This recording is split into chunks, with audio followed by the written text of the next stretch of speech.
তাহলে এবার দেবের সঙ্গে লড়াই করতে, মানে খাদানের সঙ্গে লড়াই করতে, তাহলে কি আবার কবে ইউনিভার্স একজোট হচ্ছে? পুরো ভিডিওটা জানার জন্য অবশ্যই পুরো ভিডিওটা দেখো, এবং তার সঙ্গে সঙ্গে প্রথমে আর একটা ব্যাপার নিয়ে কথা বলবো, এটাও কিন্তু খুব ইন্টারেস্টিং। যারা মাস কমার্শিয়াল লাভার তারা বলবো কোনোভাবেই এই জায়গাটা মিস করো না। তার কারণ এখন এই বছর আমরা যদি দেখি বাংলাদেশে বেশ কয়েকটা মেন স্ট্রিম কমার্শিয়াল গান এসছে। তার মধ্যে এই রিসেন্ট একটা গান আজকে রিলিজ করেছে, গানটার নাম হচ্ছে পাহাড়ি মেয়ে ফ্রম দ্য মুভি কোহিনুর। এই কোহিনুর সিনেমাটা নিয়ে ব্যক্তিগত খুব এক্সাইটেড, যে কারণে আমি আলাদা করে ইন্টারভিউ নিয়েছি সবার। তার সঙ্গে সঙ্গে আমি ট্রেলারটা নিয়েও কথা বলেছি যে বাংলার বুকে ইন্ডিপেন্ডেন্টভাবে এইরকম ধরনের কাজ আনা, ভিএফএক্স নির্ভর কাজ পুরো শ্যুট করে এবং সিনেমার মধ্যে আবার কমার্শিয়াল গান রাখে, এগুলো করতে কিন্তু বেশ রকম বাজেট যায়। সেই সব কিছু তোয়াক্কা না করে এটা ইন্ডাস্ট্রির স্বার্থে এইভাবে খাটছে। তো যদি আজকে এদের পাশে না দাঁড়াই তাহলে আর কাদের পাশে দাঁড়াবো? দেবজিতের তো তাও একটা পরিচিতি রয়েছে, তো সেই পরিচিতি নেই, এদের পাশে যদি না সাপোর্টটা যে করি তাহলে কাদের পাশে সাপোর্ট করবো? তো এই সিনেমাটা 15 তারিখ রিলিজ করছে, অবশ্যই প্রত্যেককে প্রথমে অনুরোধ, যদি কাছাকাছি হলে আসে অবশ্যই গিয়ে দেখো। এবং এখন আমি একটা গান নিয়ে কথা বলবো, গানটা হচ্ছে পাহাড়ি মেয়ে ফ্রম দ্য মুভি কোহিনুর। পুরো মেন স্ট্রিম কমার্শিয়াল ঘটনার একটা কাজ হয়েছে এবং বাংলাতে বলাতে পারে নতুন একজন ড্যান্সিং হিরো এসেছে। এমনিতে এই সিনেমা আমরা অ্যাকশন করতে দেখেছি, হিরো যে সৌরভ হয়েছে তাকে, এবার তোমরা তার ড্যান্স দেখার জন্য জাস্ট গিয়ে দেখো গানটা। আমি বলছি না গানটা বিরাট আহামরি হয়েছে, মানে গানটা শুনতে ভালো লাগছে, সবই ঠিক আছে, কিন্তু দেখো ইন্ডিপেন্ডেন্টভাবে বানানো কিছু ভুল ত্রুটি হয়তো থাকবে, কিন্তু গানটা কিন্তু দেখতে শুনতে মোটামুটি বেশ ভালো লাগছে। এটা যে ধরনের সিনেমা, একটা ফিউচারিস্টিক ঘরানার ভিএফএক্স ঘরানার কাজ, টেকনিক্যাল ব্যাপার সবাই রয়েছে, তো সেখানে মিউজিকের ক্ষেত্রেও কিন্তু সেই টেকনিক্যাল দিকগুলো ইউজ করা হয়েছে, নতুন ধরনের মিউজিক ইউজ করা হয়েছে এবং গানটা খুব ভালো করে শ্যুট করা হয়েছে।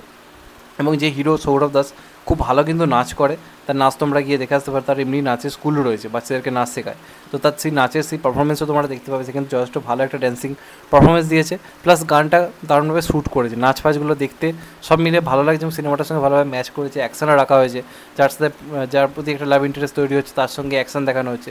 এরকম জিনিস বাংলায় আমরা শেষ কবে দেখেছি? বড় বড় প্রোডাকশন ভাবতে পারছে না, সেখানে এরা যখন ভাবছে এদের পাশে কিন্তু সাপোর্টটা অবশ্যই করা উচিত। তো আমি অবশ্যই বলবো গানটাকে দেখো, আমি কমেন্ট বক্সে লিঙ্ক দিয়ে দিয়েছি গানটা, অবশ্যই গিয়ে গানটাকে সাপোর্ট করো। যারা মেন স্ট্রিম কমার্শিয়াল গান এখনও পছন্দ করো তাদের অবশ্যই কিন্তু গানটা ভালো লাগবে, এটুকু বলতে পারি।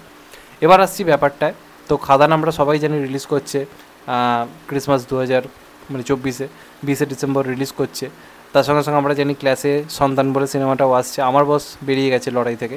আমরা জানি মানসী সিনহা যার রিসেন্ট একটা সিনেমা রিলিজ করেছিল একটি এটা আমাদের গল্প, সেটা অলরেডি সুপারহিট হয়েছে, তারাও নিজেদের সিনেমা নিয়ে আসছে এবং তার সঙ্গে সঙ্গে সন্তান তো আসছেই, ফ্যামিলি ড্রামাগুলো তো আসছিলই। এখন আবার তার সঙ্গে সঙ্গে কোত্থেকে আবার বাংলার নিজস্ব কব ইউনিভার্স তৈরি হয়েছে। আজকে একটা পোস্টার এসছে, দেখো চালচিত্র বলে একটা সিনেমা আসছে, আমরা সবাই জানি এটা তো অপূর্ব রয়েছে বাংলাদেশ থেকে, প্লাস আরও অনেকে রয়েছে, টোটা ফোটা রয়েছে, অনির্বাণ চক্রবর্তী রয়েছে। তো সেটা যখন টিজার এসেছিলো মোটামুটি ভালোই লেগেছিলো। আজকের একটা বিরাট বড় পাকামি করে ফেলেছে, আজকের একটা পোস্টার এনেছে যেখানে তারা জানাচ্ছে 20শে ডিসেম্বর আসছে, সে আসুককে যাক, যদি নিজেদের বাঁশ নিজেরা নিতে চায় আসুককে যাক, কারণ দেবের সামনে অরিজিনাল কব ইউনিভার্স এসব কিছু সেইভাবে কিছু মানে জায়গার যে বিরাট চাপা ফেলে দিয়েছে তা নয়।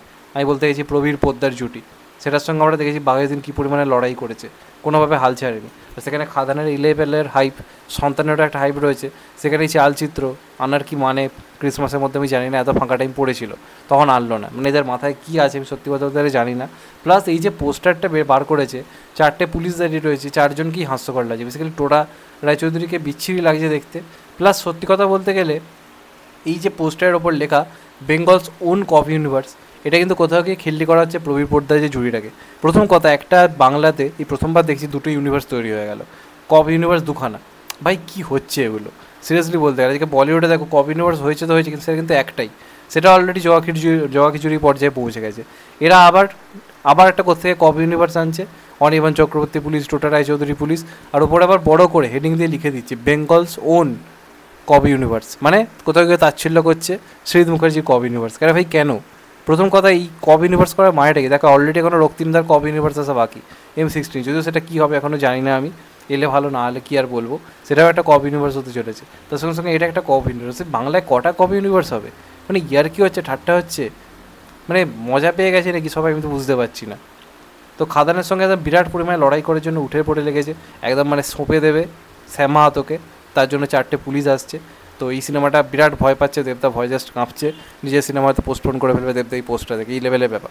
তো কী দরকার ভাই ক্রিসমাসের মধ্যে আনা, জাস্ট মানে কেউ দেখতে যাবে বলে তো মনে হয় না, মানে এদের বোধ বুদ্ধি সবই লোপ পেয়েছে নাকি জানি না, একই দিনে 1000টা সিনেমা আনবে যেগুলো কোনো মাথা মুন্ডু নেই, কিচ্ছু নেই, মানে সত্যি বুঝতে পারি না। আবার তার সঙ্গে সঙ্গে কব ইউনিভার্স, লোল, জাস্ট লোল, আর ইচ্ছে বেশি কিছু বলার নেই। তোমাদের এটা নিয়ে কি মতামত অবশ্যই কমেন্টে জানিও, আর চ্যানেলটা নতুন চ্যানেলটাকে সাবস্ক্রাইব করে দিও and get the bell icon. ভালো থেকো সবাই, টেক কেয়ার, নমস্কার, আবার দেখা হবে। এখন তো বাই, সবাই ভালো থেকো, সুস্থ থেকো, নমস্কার, টেক কেয়ার, আবার দেখা হবে, ভালো থেকো সবাই, টেক কেয়ার।